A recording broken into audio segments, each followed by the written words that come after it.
Honestly, my mind goes blank sometimes. Duh. Okay, listen up, nerds. It's the Loose Screws podcast. This is episode 234 for May 16th in 2024. 3310. 3310. Yay!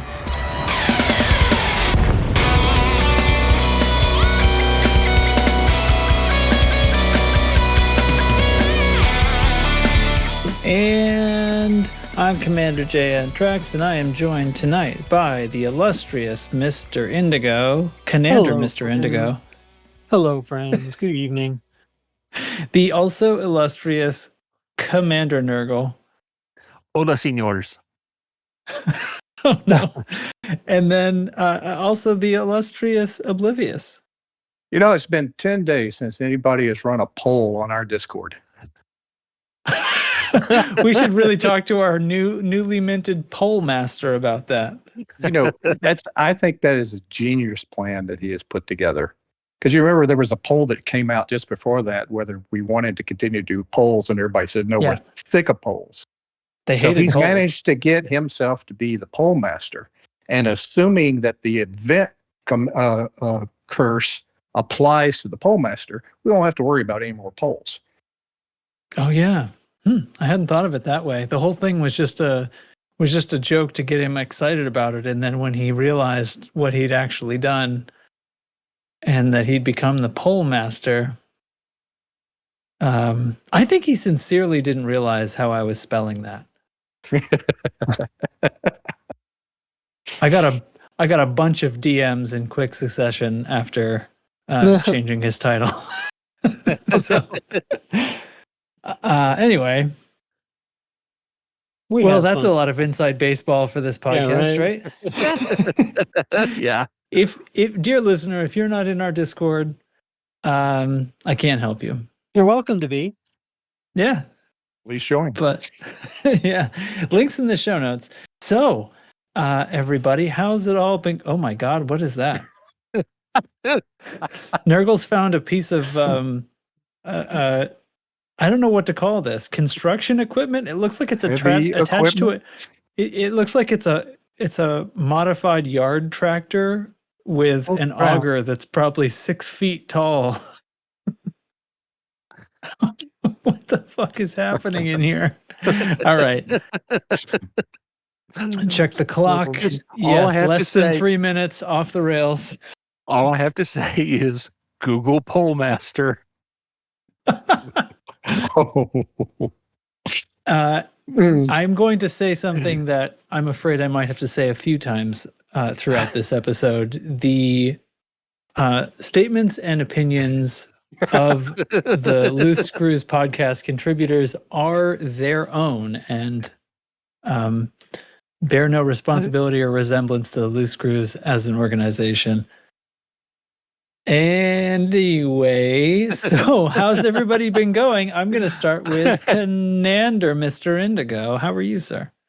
Oh, I'm a little weary. I was in the car for much of the day. We went up to Milwaukee to look for some birds. Nothing specific, but we got up butt crack of dawn and drove and walked and came back just in time to start doing all this. So, yeah. So you just walked in and sat down? More or less. Tried to figure out some food for the family first without much success, but yeah. That's about all it. Right. That's about Hungry it. families. Yeah. What about Stupendous. You guys? What about Nurgle? What's up? Hey, Nurgle, what have you been working on? I don't know. I this afternoon I went and picked up literally a truckload of small pavers because this weekend's project, assuming we don't float away in the thunderstorms that are coming through, this week's project is building a flower bed in the yard. So I'm going to be having fun with a honeydew this weekend. And I would like to state clearly and for the record that Steam's little measure of how much you play is horribly, horribly wrong. In which direction? Well, when I logged in before we started recording, when I logged into the game, it told me I had played 72 hours in the past 2 weeks. I haven't had the computer on for 72 hours in the past 2 weeks. That would explain why I have 12,000 hours in Steam. Oh, yeah, I've got geez. like 6,000. It's ridiculous. Hold on, now I got to look at mine. It is overly generous. I don't know, is the launcher open or a Steam is running in the background and you're thinking about Elite Dangerous or whatever it is. It counts a lot. I only have 2,600 hours, which I know to be less than true because for at least a year I was playing on the Oculus Store version of the game. Before switching back to the Steam version. So it didn't count those hours, but it's definitely not overestimating me. I just know that I haven't played a full-time job of Elite in the past 2 weeks. Yeah. Yeah, I suppose not. But other than that, not a lot going on until we get to the squad update, and then there's a lot going on. Okay, all right. How about you, Oblivious? I'm continuing to work on my backyard patio project. Started it last September. A little flagstone patio, and it's coming along great. I'm almost finished with it. Last layer of aggregate down and ready to start putting the flagstones down. Yeah, so it's coming along. That's in my near-term future too. Sweet. Very nice. So maybe I need to screw up building this flower bed so she won't want to build the patio. Oh my God. I was like, this past weekend, I was asked to brush our dogs, which I hate doing. I don't feel like I should have to explain that. I just don't like brushing the dogs. I like the dogs just fine. Fair enough. I don't like to brush them. It's just the fucking hair gets it. One of them is the hair is so staticky. Anyway, sure. It's unbelievably irritating. Anyway, so I'm like doing the thing. It was like Mother's Day weekend, right? So I was like, and I did it. And afterwards, my wife's like, you do such a better job of this than me. You get so much more hair off. And I was like, oh no. Fuck. God damn it. I was just about to ask if she hates it more than you do, but if you're even on it, if you're that much better. It's really, yeah. So I don't know what's going to happen there, but yeah, screwing it up is in my future, I sense. Well, for me, if you're wandering through the land of gadgets, there are probably 5 or 6, as seen on TV, things you can try at least to keep yourself distracted. And keep this one in your back pocket. Well, first of all, do you have carpet in your house? Oh yeah, no, I take them outside. Well, but I'm saying, because I mean, I have animals too. Fur gets all in the carpets. So keep this in your back pocket for when you need to really score a win with the wife. Get a regular, like 12-inch window squeegee. Simple rubber squeegee. Literally duct tape it to the end of a pole and then use it like you're raking your yard on your carpet, and it will pull up every single pet hair in the carpet. Seriously? Whoa. It works. I mean, you will swear your vacuum cleaner has been on vacation for the past 5 years the first time you do this. Crap. You can do it by just dragging your tennis shoe across. You can test to see how much hair is there. Yep. Same theory, but the squeegee works amazing. Yeah. And I'll tell you the truth, my wife saw this on the internet somewhere, and I mean, I come home one afternoon and she is literally duct taping a window squeegee to the end of a wooden stick. And I'm going, there's no way this is ever going to work. I'm glad you didn't spend money on this because you've been completely had. The first pass across the carpet, it pulls up balls of fur. At which point she looked at our vacuum cleaner and said, "You're fired." It's unbelievable how well that works. So if you ever need, but understand once you've pulled that out, there's no going back. So save it for when you really need to score some points with the wife. I think I just saw. I remember why this occurred to me. Like a brush thing that I think probably has a ultrasonic humidifier kind of thing inside because it looks like it's steaming, and it dampens the hair just enough that it all kind of comes off together. It looks like instead magic. of flying all around. Yeah, Yeah. exactly. Good luck getting that on your dog. Yeah.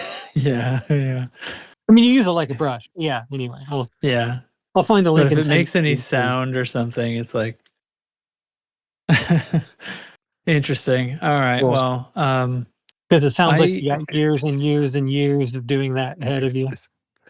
oh no, So I'm that just gonna fuck it up. So that was the home ec section of the show. That was fun. Yeah. This week in dog hair. I in other news, I was actually hopped on, played Elite. For one thing, we had some wars and stuff. I love me some wars. As we said before last time I was here, good excuse to fly Mamba.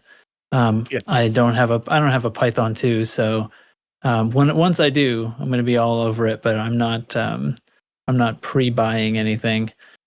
And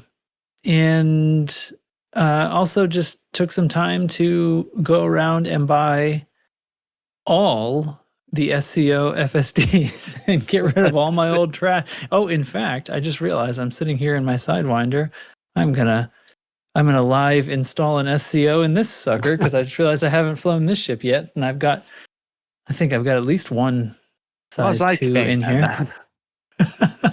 So yeah, I love those things. Totally replace all your FSDs and throw your old FSDs away. We need an old SED recycling plan. Yeah. Or junking nice up too. the space. I'm just gonna sell this old module. Goodbye, old module. But it And has it's like, are you sure? But it's engineered. Wait a minute. It says that the old one was an SCO. So apparently I'd already slapped one on here. Oh, that's disappointing. Okay, never mind. Buy it back. I just hadn't engineered it. Hold on. Gotta go engineer it. Anyway, yes, I'm on team throw away all your old FSDs and re-engineer a bunch of new ones. Had to refill a bunch of data mined wake exceptions. No big deal. I'm very pleased with my choice. Good. I think it's a good plan. Yeah, I think it's a good plan. I haven't bothered to fly anywhere and put the experimentals on them because honestly, like the tiny little bit that Mass Manager changes is so meaningless to how I actually play the game these days. Yeah. These are all combat ships. It doesn't matter. At all. Everything is basically operating off a carrier anyway. Yeah. I'm just, it's just not an issue. If I find myself over there, I'll probably put it on some of them, but I probably won't have the patience to fly each ship down to the engineer. That thing that I can't do from the carrier. Right. You know, this isn't like thermal vent or something that you actually need to apply, you know? So you're running them all up to mostly G5? Like G5-ish? Oh, yeah. No, yeah. I never close the G5 ring on anything. Yeah. Because like not worth it. The last quarter of the wheel is worth like 3% of the performance. So I just get it close and then stop. I don't have a compulsion to see a closed ring. Every once in a while, I do have a few modules that ended up with closed rings just because, like, whatever, I got some god roll on the last one I was going to do, and it just closed miraculously somehow. But most of them are, I'm not going to do those 6 rolls where it barely moves and you're screaming. Like, that's not what I'm going to do when I play a video game. So anyway. No, without too much disrespect to those who do, but I do think you guys probably do have a compulsion if you're doing that because it doesn't mean anything to your gameplay. No, I thought of you many times yesterday as I was rolling up a full set of frags from G3 to G5, and every time I stopped 2% shy of the addition, or 2/100ths of a point. I still had 3/4 of or still had a quarter of a circle to go. I fuck those maps up and move on to the next one. You see like what the maximum can be, and you're like, you're like 2/10 off. You're 2 decimal points. You need 2 decimal points to explain the difference between what you have and what 100% will be, and you're like worried about it. We can't all be Chig. And where would the world be if we were?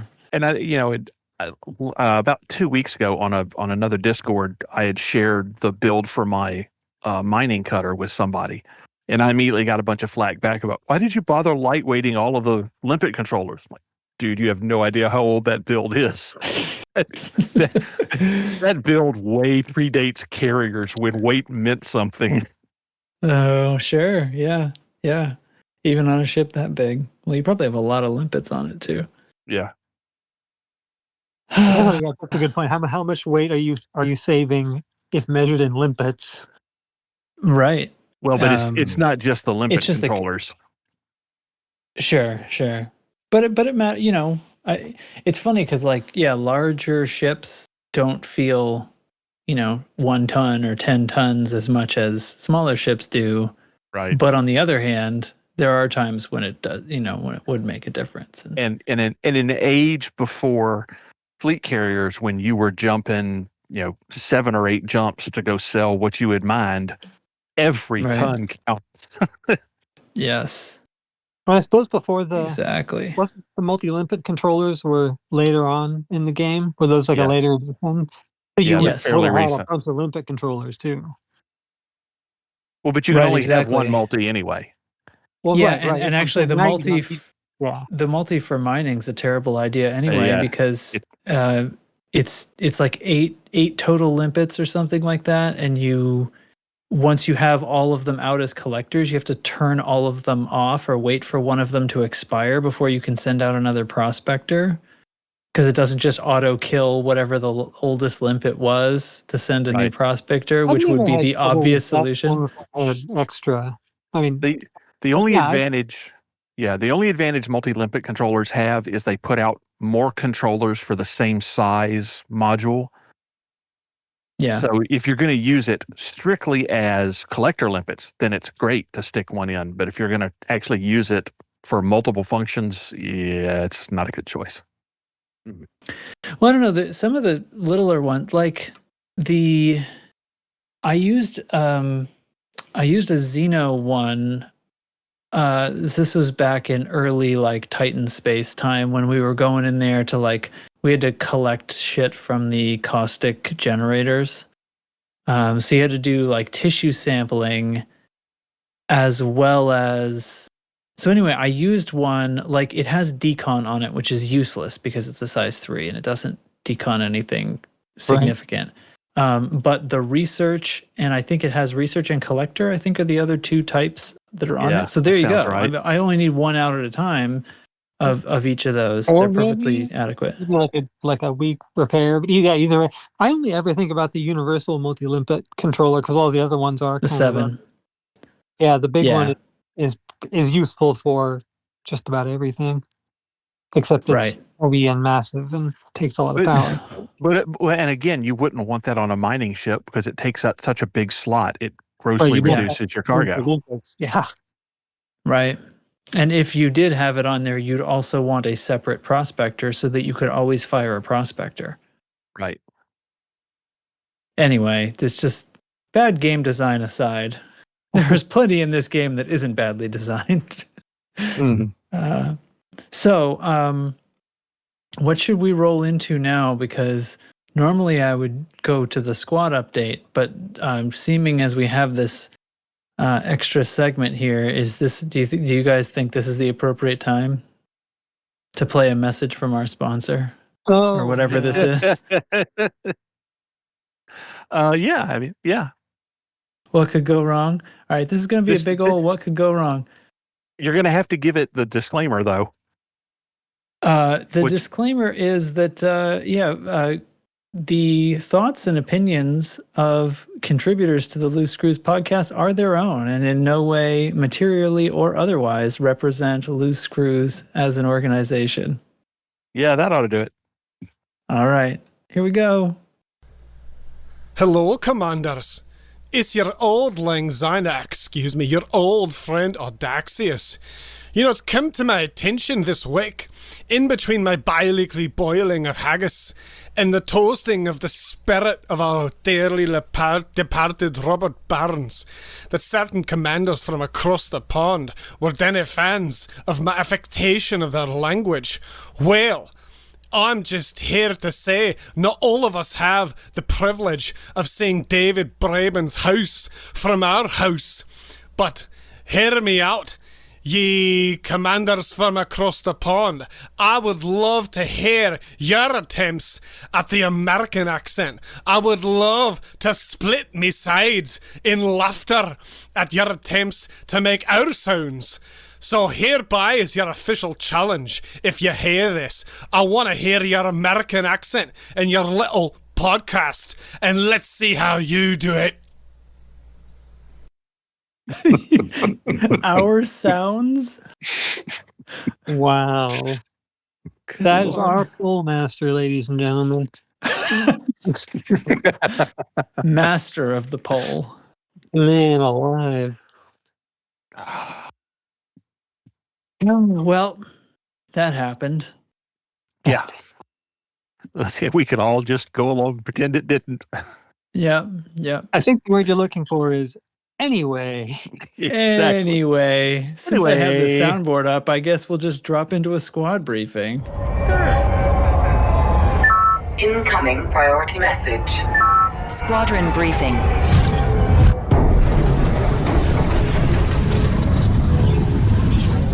All right, there continues to be weirds going on down at the Circle K. So we have a war in Tamor again. And I know if you were listening to this fine podcast substance last week at this time, we were talking about the need to win the war in Tamor. We did. Now we're fighting My carrier it again. never left. Mine did, so I'm going to move back. We also have a war going on in Howard, which is where mine moved. And we are currently up 2-1 in that one, which was the war we were trying to prevent and failed to prevent. Both of those, I would really say, are highest priorities to try to get those taken care of. And if you are so inclined and you're out flying around somewhere in screw space, please hang on to any bounties, not bonds, but actual bounties for loose screws you may have picked up, because we're going to want to use those when these wars start to end to try to generate some separation. Elsewhere in screw space, we have wars going on currently in Bagalis and Xians. We are leading in both of those right now. If somebody wants to go and fight in them, please do, but Tamor and Howard need to be the priorities. And we have an election going on in Yin T.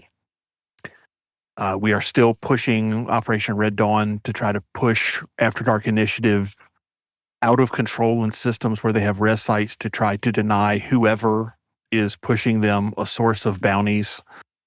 Again, we have talked to the actual players in After Dark Initiative to tell them what we are doing. They are completely on board with what is going on. We also have a fairly sizable list of systems that are overheating. Again, it's all the usual suspects, mainly 7 and 6 Andromeda at the moment. There's a whole list of those in the standing orders. And there's generally quite a bit going on especially between the wars and the elections and some current needs for system maintenance. There's something going on out there no matter what type of play you like to do in the game.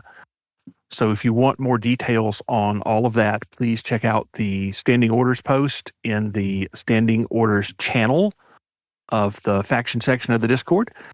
And if you have any questions about what's going on, and there have been several new people recently who have had some real questions about, what can they do to help? And Blooming Wind has actually just pinned a really detailed description of what the standing orders, of all the different sections of the standing orders post and kind of what they mean. But so check that out if you have questions. And if you still have questions after checking that out, please post a question in one of the channels, and one of us BGS geeks will get back to you, because we actually love talking about this stuff. We're weird that way. And that's what's going on in Screw Space. Breaking news. We're now tied in Howard 2-2. That means we lost last night. Mm-hmm. All right. So Howard, high priority. Okay. Paul. But all right. So Galnet update. Well, the only Galnet article that posted since the last episode of the podcast was actually just mentioning that the SEO, the full complement of SEO drives came out, and all that they are all engineerable, and it was sort of 2 days late from when that actually happened. So that was already talked about on the podcast. So Galnet kind of continuing to fall in their face over there. Thargoid War update. All right. So Hadad is down to 11 control systems, I'm told. I didn't open the thing. Yep. I So checked this afternoon. full attack is predicted a week from today. So this afternoon got the update. This is Thursday. So yeah, week from today, we will be blowing up Hadad. And, unless barring some more God Hand stuff, but that doesn't seem to be happening again so far. Plan your schedule accordingly. Right. Yeah. Don't expect it to survive the weekend. Yeah. This one's going to go pretty Next fast, weekend. I think. Yeah. Yeah. We've been clearing something around 10 systems a week. So yeah, it will be down to one or none. So it will be, what did it say? Completely defenseless. That wasn't it, right? Completely vulnerable. That's what that's the state that it was when it has no systems. Yeah. Okay. Fantastic. Bring your Python 2s. I don't have one. I only have Python Classic. So I'll still be using a Crite Mark II. So although I've had plenty of interactions with Python 2s in the wars that we've been fighting, and yes, they're fantastic. Although they do seem to crash into me a lot for some reason. It's probably because they're very maneuverable and everybody's able to stay on their target like glue. So yeah, that's it. That's why we're colliding, and I'm flying a Mamba around, orbiting at 450 meters a second most of the time. Instead of sticking to targets. So anyways. Well, I mean, in my case, it doesn't hurt that it's a nice ramming ship, and I will regularly finish somebody off by crashing into them. That's spoken like a true frag user. The hull gets low enough, they're no longer worthy of frag ammo. Yeah, so I suppose in that regard, it is a little bit like the Vulture that I wished it would be. But yeah, but I have also run into plenty of NPCs using it as well, so I'm not exactly sure what's up with that. Oh, really? Something about the I don't think I've seen that yet. I haven't. Yeah. Cool. Can't wait to see one in the wild. Now that you mention it, I didn't notice that I hadn't been seeing them, but yeah. Need to play more missions, I guess. So, dev news or discussion? I guess I put this in the wrong section. Whatever. There was a little update today, apparently? Yes. Yep. There was a little teensy update. So we're now on 18.05. Fixed Guardian Fighters hit check not behaving correctly. Hit check not hit checking? Checking hits? Yeah, you could get Guardian Fighter inside a structure, for instance, or inside your fleet carrier model. Oh, one of those. Okay. Like you could almost park. If you could have gotten out of SLF, you could have gotten out on the, concourse of your fleet carrier or something like that. I saw a couple of pictures on Twitter of people doing more or less that. Interesting. Okay. Fixed an issue where attempting to swap a core internal module with a stored module was being blocked for pre-built ships. Hey. That was a real pay to lose situation. So I haven't heard that that's not working so far today. And I feel like there would be some scuttlebutt about that in Discord if it hadn't come to fruition, right? So I guess that was last night I tried that and it didn't work. So okay, I'll have to try it today. Yeah, I mean, it sure seems like if you're paying for the privilege of having a pre-built ship, they shouldn't make it harder to deal with than the stuff you didn't pay for. That must feel pretty sour. EFG. Yeah, I mean, they have to prevent you from spawning a ship, offloading all the modules, and then selling it, spawning the ship again, and making yourself a module factory. but it didn't quite work. Right. They needed to do it in a subtly different way, I guess. So, and I then figured it would finally, have been easy. I mean, most of the stuff they do is easy, so who knows? how hard can it be? Drink. And finally, ensured new players correctly remain in solo play until performing an initial hyperspace jump, which will then transition players into open play. This sounds like it's about the new player area, but it is worded with solo play and open play, which seems wrong, doesn't it? Very. Is this worded super wrong, and it's actually just a fix to the long-standing bug with the? I think by default a new player is effectively in open, but until they've made their first hyperspace jump, they are treated as if they are in solo, or they are kept in solo. And it doesn't tell you, it keeps you from running into somebody else before you've even made your first jump. That's my suspicion. Oh, so this is not then. Okay, that makes sense with the language, but that means that this is not the fix that I thought it was, because there's some problem with the new player starting area, like they don't go to the right area or something like that. Like I thought that was in the last update that they fixed that. Is that it? There was at least some mention. It might have been mention of something that was still a problem, but I suspect they fixed it. So It was in one of the. So are you saying that with new players they log them into open, but they essentially shuttle each new player into their own instance, so they never actually run into anybody? Until doing a hyperspace they jump. just do it in solo, and then it just starts over in open once they've jumped once. Like they jump and it fades to black, and then it drops them into open. But it has to. It can't really be, because you have to go to menu to transition between solo and open. I mean, yeah, they must have that behavior hard coded into the game. So it only happens at your first jump. Yeah. Okay. All right. I wonder if anyway. it always open just if you start playing the game without picking. Huh. Yeah, I mean, why would it ask you, right? Does it not prompt you the first time you, like when you start a new character? Does it? I don't. Here, let me start a new one right now. Hold on, I'm going to the menu. Erase character. No, I'm not doing that. That's sorry, that was a joke. I was just wondering if they default for that, if they defaulted people into open, or if they started them in solo. I don't know. Yeah, I don't know either. It seems like because there is no transition to the menu, that maybe they are in an instance that no one else can be in. Like an instance that can never again happen in the game. Or actually, because we can go over here to the side panel and do training. Here it is. Training simulations, including like the pilot assessment tutorial and surface operation tutorial. Those are the starting things. They're right here in front of me. So I can go into these, and that's effectively a solo instance, but I'm logged into open right now, and it's not going to transition me to the menu. But if like you guys can look at me in your, look at your friends in the list, you would see me as open, but it would probably say I was somewhere else, or maybe it'll just say what system I'm in, but you can't actually find me, kind of thing. I could just do that right now. Pilot assessment. Oh, it's not letting me do. Oh wait, start tutorial.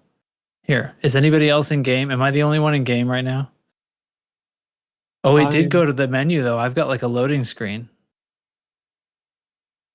Yeah, that's what I was saying. I think it just does that without showing you the menu screen. But it just now I'm in the scenario, and I'm looking at my friends list, and I see a bunch of people and what systems they're in. So I'm still in open. Yeah, you must be. But I'm not a new player. Because if I was a new commander, I wouldn't have any friends yet, so there'd be no way for me to tell. Interesting. Yeah. So this guy's taking me on a tutorial now. Just anybody else? I'm going to cancel this in a second, but anyway, so that's the update. Anything else anybody wants to discuss besides we have community corner stuff? I don't know if anything Pretty else awesome. has really happened in the Pretty big game. changes there, right? Sorry, say again. I said, so those are some pretty big changes in that update. I mean, there's some major Oh. quality of life. It's a quality of life for people who don't want us clipping Guardian fighters into things. Or if we want to swap out the modules on their pre-built ships. Yeah, I suppose, or people who have I gotta mute this game sound here. People who have bought something and then expected it to be easy to work with because they paid Expected it money to for work. it. Yeah. Yeah. Just expected it to work. Yeah. So, I mean, ultimately, you could do what you want with the ship. You just can't. I don't know. I don't know. I can't comment on this. I don't have a pre-built ship, and I don't see myself buying one ever. So, I don't think I'll ever have this issue. Yeah, it's not a. And since you haven't, apparently it's fixed anyway. So, and since you haven't bought the Python Mark II, we can't have a discussion about what you think about the Python Mark II. So there, yeah, I can have I my look forward to having discussion. that discussion when the time comes. I think it'll be an interesting. I'm Yeah. very excited about it. That's It good looks like ship. it's going to be tons of fun. It's right up my alley. except for that tiny distributor. Yeah, it flies. Well, quite I fly lots of ships that have a size 6 distributor and have great fun in them, right? It's just Oh, yeah. none of them have 4 size 3 guns. Yeah, And then some. Yeah. and so 6 yeah. utility slots. Yeah. Right. Although that's usually not huge distributor issue, but yeah. So I am no stranger to having to work my combat, working my combat loadouts very intentionally around the idea of how much pips I want to spend in weapons, Right. That's why my favorite guns have transition. I actually don't use plasma that much anymore, although it's still bloody awesome. But I'm leaning much more toward, frags and cannons and stuff like that. Yeah, More I so. mean, it really does excel with, like you said, frags or cannons. The first really effective loadout I put on it was beams and multi-cannons, and it does a lot of, but I have to play with the pips a fair bit. Yeah. But Wanna loaded put up with all frags, you can have less than 1 pip in weapons and put everything else in engines and shields, and it is considerably more nimble and resilient if you don't have to have 4 pips in weapons to keep all the guns going. 6 frags, baby. 6 frags. Yeah. Yeah, It's really something. I had a fun frag experience over because I scrapped together 6 frags in it and realized that they were all actually. So first I put premium ammo in them because Oh, baby. it was already fun, but premium made it even more fun. And then I realized they were all G3 because I just had Todd, the ass blaster, whatever his name is, who only does G3 frags. So then I went and did the lock and got 25 Furbies and dropped them off at his cyber party base. And then went from G3 to G5 and then went to G5 with premium. So I had it was awesome. It was awesome at G3 and then premium. And each level, it was like another 30% essentially. And also I discovered halfway through that the size 2 gimbaled that I thought was drag had on it. And so what I thought was happening when I'd tag them on their way by and expect them to slow down and thought it was so cool wasn't actually happening until this afternoon when I finally got the last of the bits put together. And it is sick. It's pretty preposterous what 6 frag cannons at close range can do to a Corvette or any number of other. yeah. But it's a fine jouster with frags. I suspect with cannons too, but yeah, I want to try that, but I'm having way too much fun with the cannon build that I've got right now. Yeah. Oh yeah, Yeah, the convergence is really nice. Yes. Yeah. What kind of cannons do you have on it? Short range. Oh, nice. A blunderbuss. Yeah. It's the only way to fly. Yeah, I Uh-huh. was thinking about that. It is fun. Yeah, I'm probably going to end up kitting mine out with all frags because I love my frag mamba so much, and I may never go back. It's good. It has a really pleasing boost, I think, and it flies well in both FA off and FA on, but with FA on in particular, to me, it feels very like pleasingly video gamey. You know, it just has a nice action to it that, you know, the pitch and roll are proportionate, and like it doesn't feel like they made it stilted in some way to compensate for it being a good new ship. You know, it's not like, well, okay, it's like these, but it doesn't do this one thing. Well, it seems more in the line of the new frame shift drives where, you know, sometimes a new car is just a well-made new car, and it doesn't feel like they deliberately limited it other than in the normal ways like distributor size and things like that. Right. They didn't well, they didn't just like take all the FDL stats and increase them by 3%. You know, like there's some give and take. Like it doesn't pitch as fast, but its yaw is faster, and it's not quite as fast in a line. But it's, you know, other things are, you know, and then there's the gun differences. But that's true for like right now. If we think about FDL, Mamba, and now this Python Mark II, it's like choosing which one is the best for a situation is sort of like, well, which guns do you want to outfit it with? Because it's, you know, 4 size 2s and a size 4. There are some selections that work out really well for those sizes. And then likewise on the Mamba, you usually have to come up with something sort of strange, just because like 4 2 3s and 2 1s is sort of weird to begin with, and then the layout is even weirder. Right. But they're all on the dorsal surface, which is really nice. Yeah. So you've managed to find things that work out. I'm a fan of asymmetry, so I'll put all of one thing on one side and then all of something else on the other, which makes the Mamba work out okay. And then the Python, everything's just like, I love the way it looks, like, because I've seen people flying them, right, with like pacifiers, for example, or something like that, where it's just all around your field of view. These 4 pacifiers. Fire. Yeah, it's so cool. So I haven't flown pacifiers in quite some time because they're really only good on a vulture or maybe a chieftain in some cases. It'll be good on other than that, there's something else that's usually better, and I think this ship is going to be the best use of a pacifier that's ever happened. Yeah, I hate that what I would have to do Get it? To get them. Yeah. So I'll just have to engineer the frags that I've got. Yeah.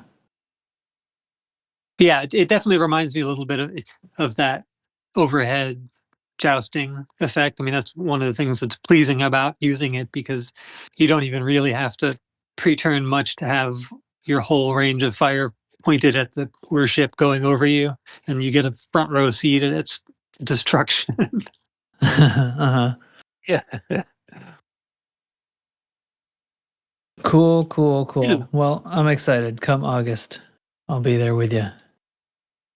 And then we won't want to talk about it. Exactly. It's also like, you know, it does kind of suck out all my steam for like, I occasionally I was still turning on a stream, and not, you know, it's super pointless now, because like nobody cares. I should do a stream that says I don't own Python Mark II. You know what I mean? Like it would be impolite not to, just in case somebody tuned in by accident. Are they really that ubiquitous right now on the stream? That's the thing. That's the thing about the whole, as far as I can tell, the kind of the streaming culture, unless you manage to get yourself into having enough, you know, kind of a, yeah, I don't have like a following or anything. I just do stuff for fun, and a few of my friends like look at things and watch the YouTube replay or something like that. But just yeah, like it's whatever the thing that's going on is.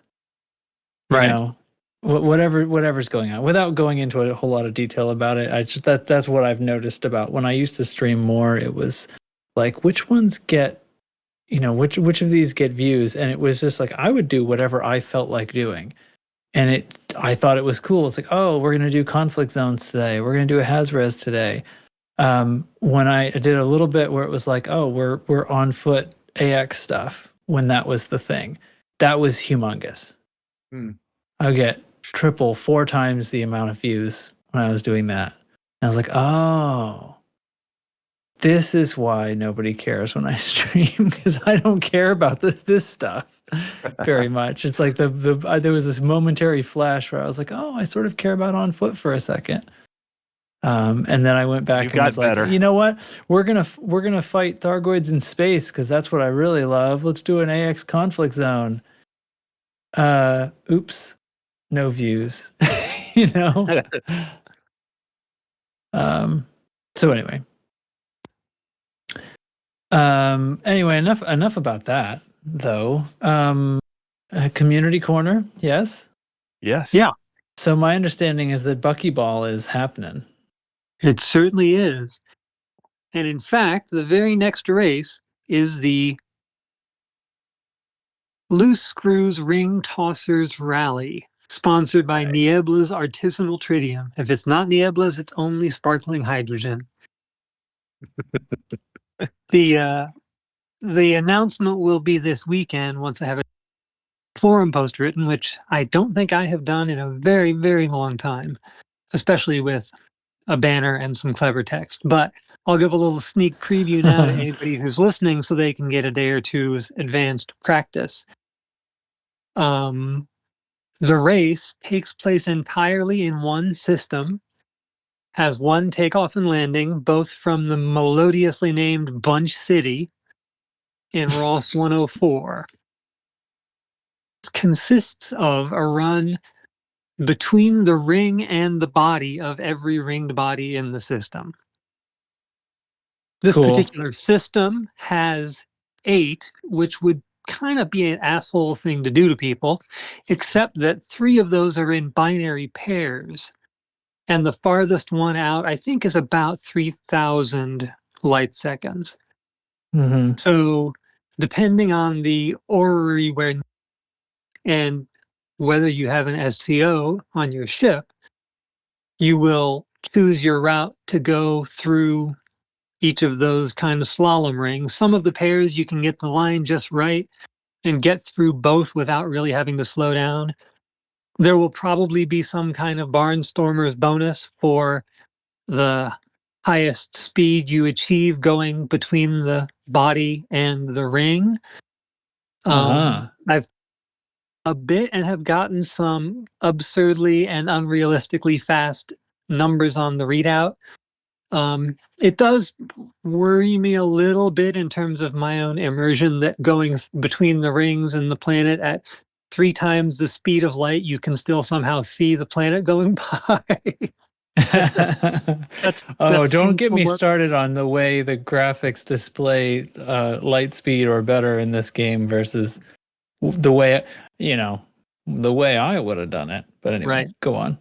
So the one novel stipulation, or maybe not novel, it's conservative, is that no new generations and no Python Mark II ships are allowed. The SCO works completely differently on the newer ships. The cooldown is faster.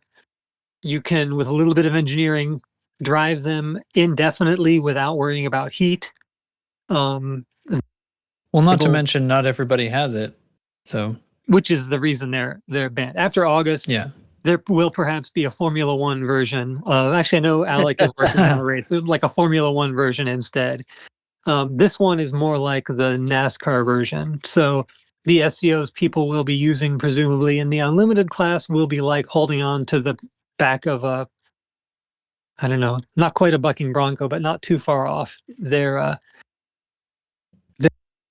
and so you really have to be judicious when you're going through something like a set of planetary rings, not to throw yourself into the planet, which Would be bad. Yeah.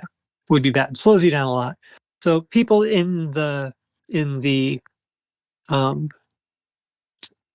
what the hell's it called? The regular class, the one where you fly an unengineered Cobra, will more likely be jumping in and out of the system if they have to go one direction planets and then you jump back in and go out from the center again or things like that. I'm sure people will come up with all kinds of interesting strategies, but the unlimited version will be kind of a crapshoot with poorly controlled ships of every variety that don't have to worry about jumping anywhere, flinging themselves around the system. So that the forum post about it will be up this weekend, and then the race will start the weekend after that. So go hang out. Find if you happen to be near a planet with a ring and you've got an SCO on your ship, give it a shot and see how much of a whammy you can get going through the planetary rings. It's a lot of fun. And I hope people enjoy doing it as a race. I wonder if people will be trying to basically apex the corner going through the rings. I know, right? I did forget one important thing, though. Our sponsor, Niebla's Artisanal Tritium, pledged a prize of 3,000 tons of tritium to the winner in each class. So there are two prizes. If you don't, then I guess come buy it and then sell it back to us for cash, whatever. So yes, 2 prizes, 3,000 tons each. Bring a friend if you don't have a fleet carrier, because that's a lot of tons. But yeah, we'll figure it out. No cash equivalent stipulation or something. He had said I remember when he posted that, he said, you must have a fleet carrier to receive this or something, but I say otherwise we'll just give you as much as you can carry. Yeah. We'll load you up with 754 or whatever it is. What would you do with it then? Find a friend with a fleet carrier, I guess. Yeah, find the highest buyer. Do you have a sense of, is the Cobra class, what is that class called? Like the standard, is it just limited and unlimited? Can't believe my brain is completely... You can't remember it either. Regulation? Regulation. That's exactly it. Yes. Thank you. Is regulation going to get an SEO at some point? No. Are we just sort of feeling that out? No, they're going to say no forever. Oh, I see. That's a good question. That is a very good question. I would suspect if they don't give you an SCO Cobra, then it won't be. That's the spirit of the class. You're basically using an off-the-shelf Cobra.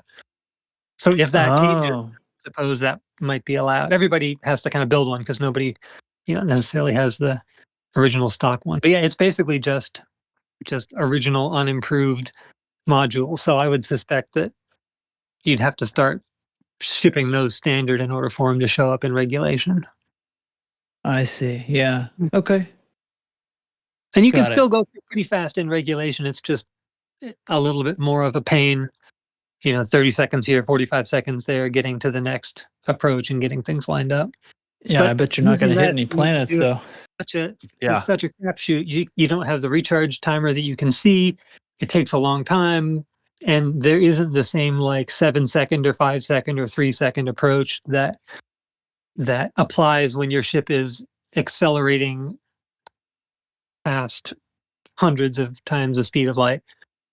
I'd be curious to see what people figure out in terms of managing that and making it work. I think there are going to be a lot of loops of shame in that race. I know I end up having to do one more often than not if I'm engaging the SCO recklessly. So, yeah, I hope it'll be more fun than frustration, but I also hope there will be plenty of frustration because that's when people come up with a good idea. Right on. Okay. Next on the list is the French Elite Dangerous podcast, which I will not attempt to pronounce because I am not Audaxious and I do not try to offend people on purpose by saying things wrong.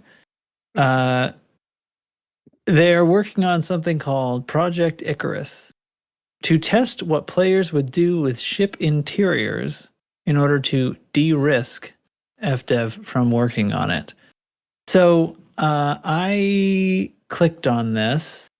There's a video where this particular commander explains the point of it and goes through some of the process. It was pretty long. I did not have time to sort of watch through it all before the episode started, but I have clicked on it. It just basically loads up in the browser, and he's got a Cobra's sort of ship model, kind of a crude version of it, mostly untextured. I guess there's some subtle textures here.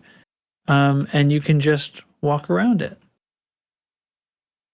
And I can't really tell if there's anything else I can do. I can jump, I guess. But anyway, I'm just like sort of walking around this cockpit. And then I can walk through the door in the back, and there's like a whole area that you could fill up with ship modules. If you look underneath the stairs, there's an SRV, untextured SRV model is placed in there. I can walk out the back hatch, and I just fall into space and appear back in the ship. So, yeah, but apparently this is the start of a project, and they want to do something with it involving figuring out what players will like to do within the interiors of their ships that would be gameplay, and thusly, I guess, convince Frontier to actually implement those, because Or they will have once and for all that it's a waste of time. Yeah, that's right, or it's right. It doesn't work, and it's like, oh well, FDev was right. they are operating on a whole other level over there. Yeah. All their adventures and puzzle things are so innovative and clever. The fact that they would come up with another complete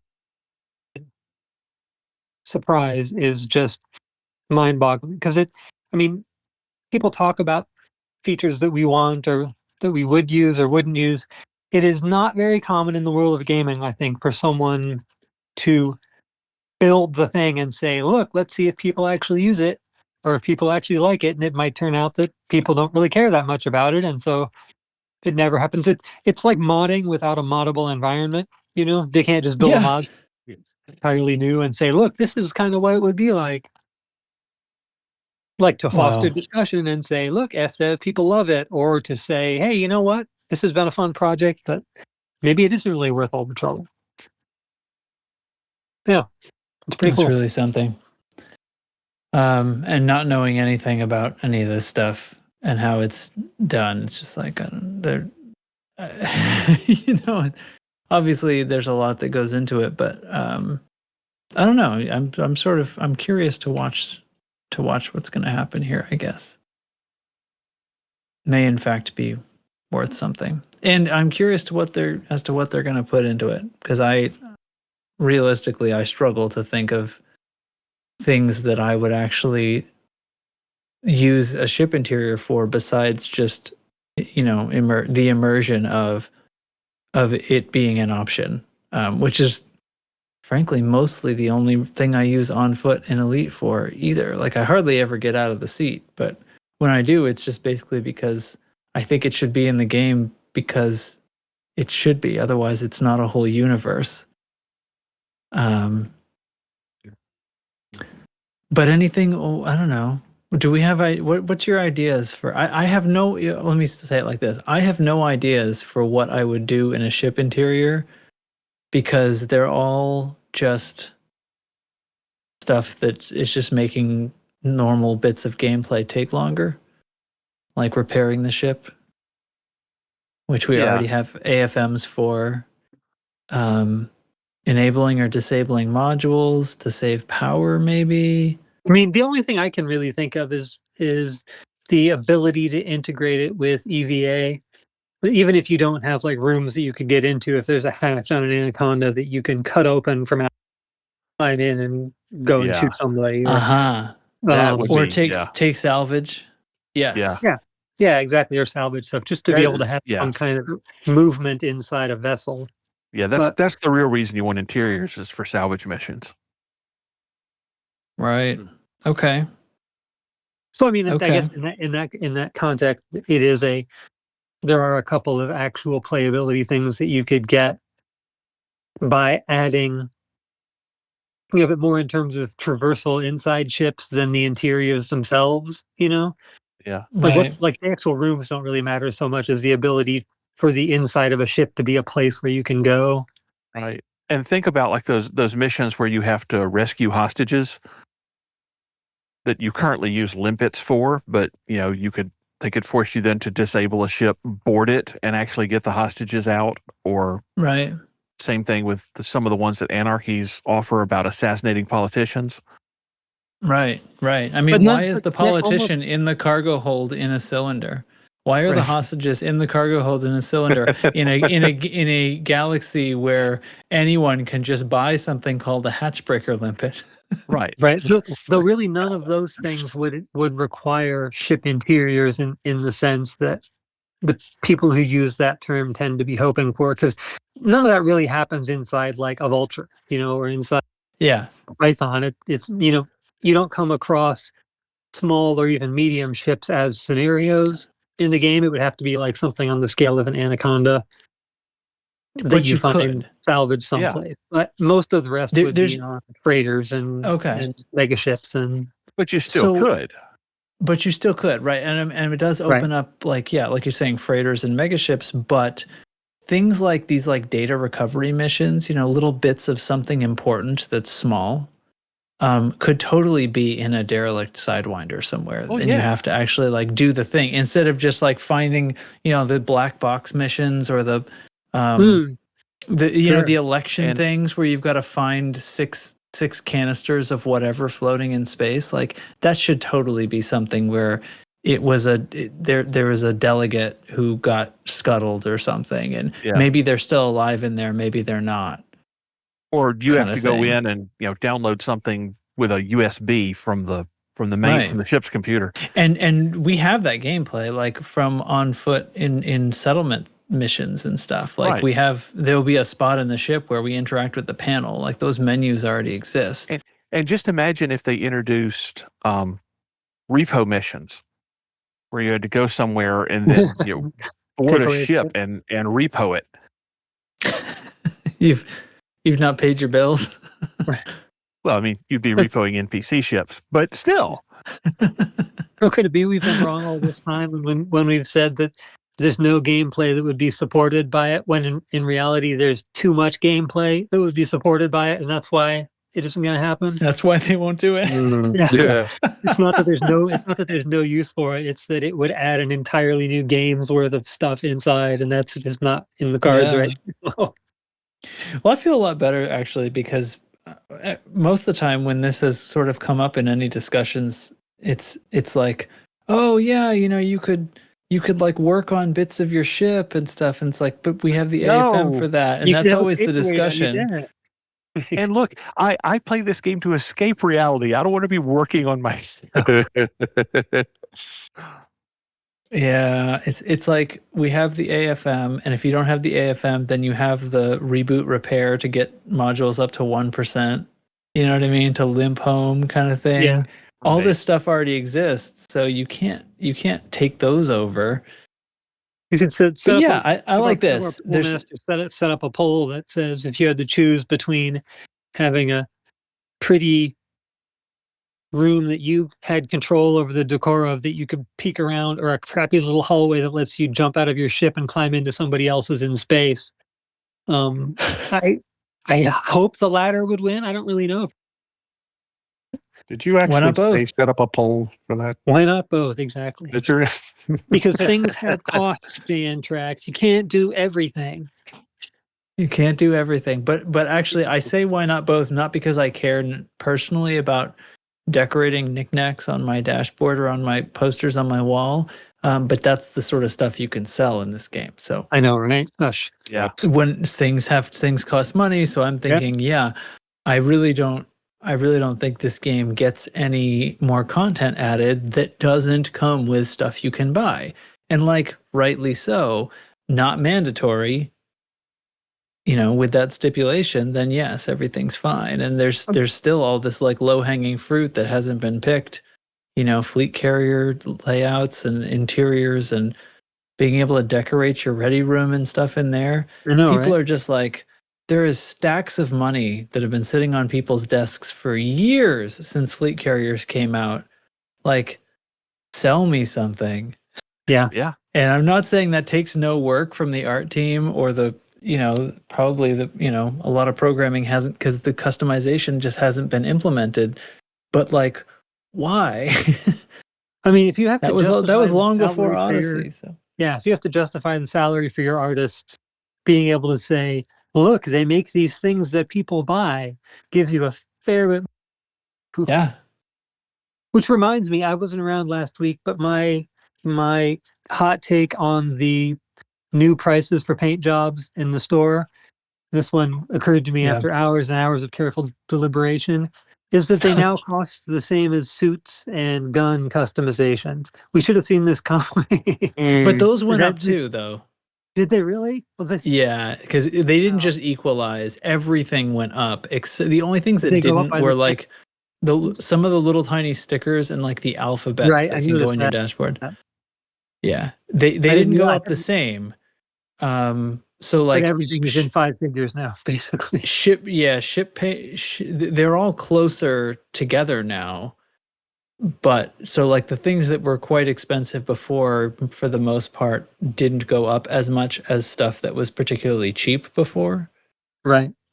But yeah, they didn't ignore It pushed all the space stuff up into the range of the suit stuff, and also nudged that stuff up. and but- also nudge that stuff up while you're at it. Yeah.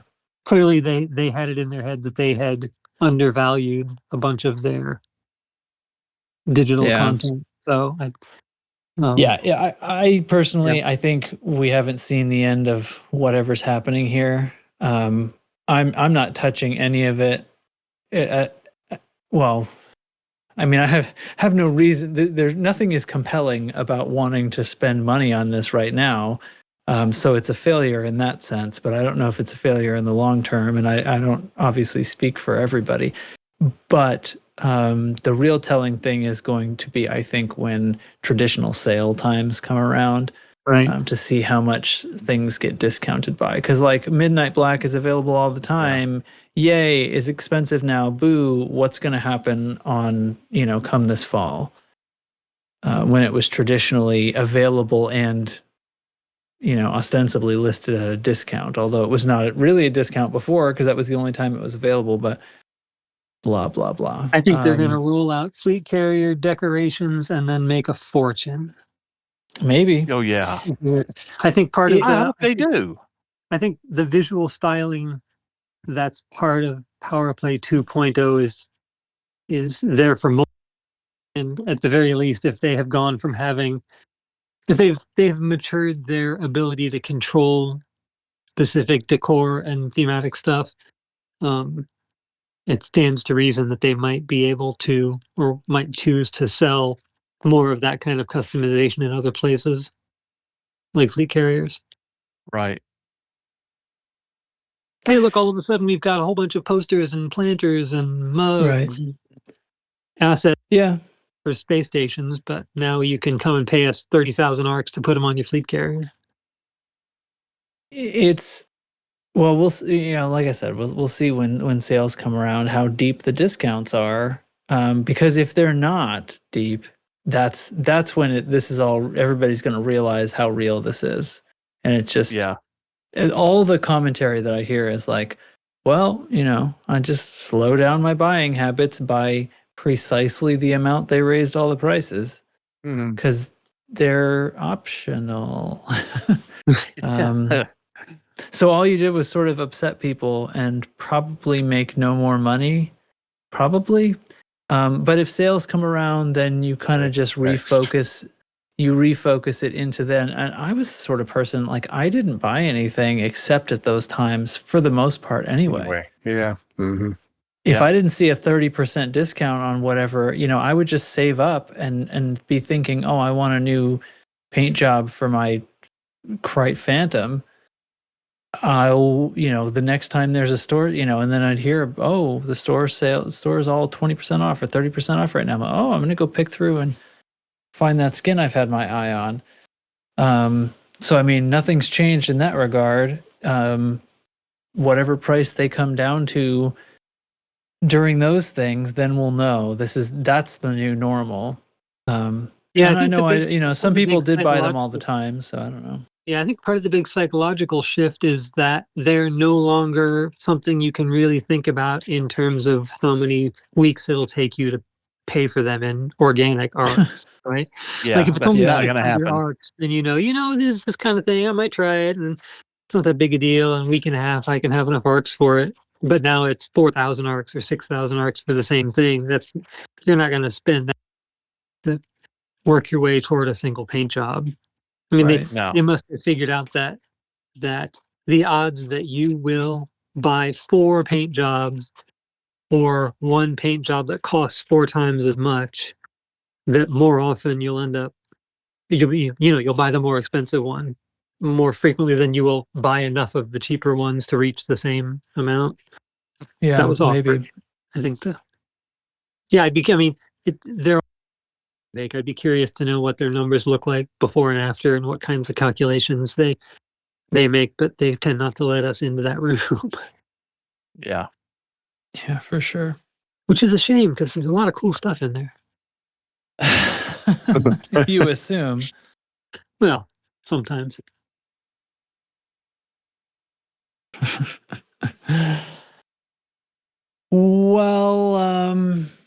Well, is there anything else that we want to put into this podcast? I'm running out of steam here. No, I think we've. I think Uh, you finally got how many minutes you been on Steam? celebrations alone. Minutes. We all talked at once. We really bookended that, didn't you? We're right back at the top. I'm sorry if somebody else said anything. I was laughing at the Steam joke. Okay, wondrous. Fantastic. Then, okay. I've got nothing. I really just faded out there at the end. Sorry, everybody. I'm a great entertainer. Thanks for coming along in this very, very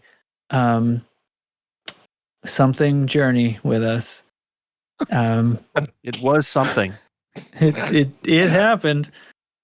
Of all the shows in all the world, this was certainly one. Mm-hmm. Thanks. At least our American accents are on point.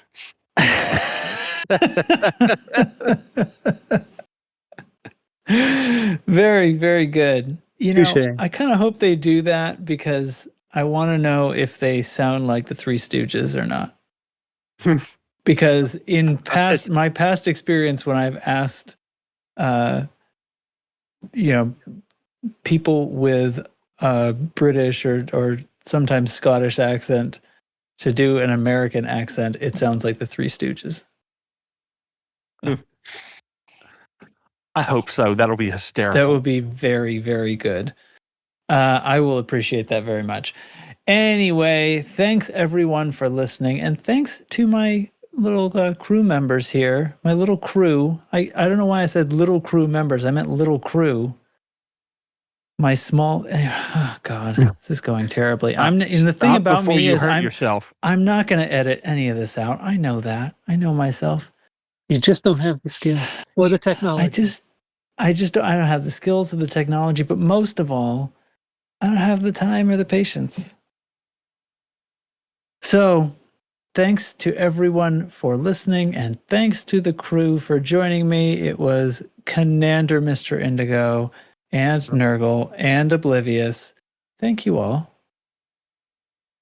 And oh wow, that was great. It was all like in unison on my end anyway. We'll see how the bot hears it.